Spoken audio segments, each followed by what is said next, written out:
La semaine politique commence en librairie avec la parution de La France pour la vie, le livre Confession de Nicolas Sarkozy. La veille de la sortie sur TF1, il ne se dit plus aussi sûr de se présenter à la primaire des Républicains. Sur votre compte Twitter, vous vous muez en critique littéraire acide. Pour vous, ce livre est un acte de contrition sur la forme et un choc libéral sur le fond qui renforce l'austérité et promet une purge sociale. Primaire toujours, mais à gauche, leur utilité se discute toujours et vous vous dites chiche pour une primaire qui irait de Macron à Mélenchon.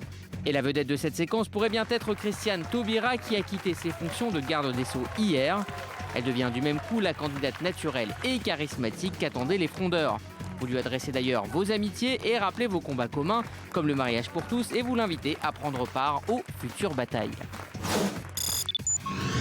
Et puis cette semaine fut également celle des rencontres, à la fois avec des jeunes des quartiers nord de Marseille, mais aussi avec votre homologue israélien Yitzhak Herzog, chef du parti travailliste, une rencontre tweetée par le compte officiel du Parti socialiste.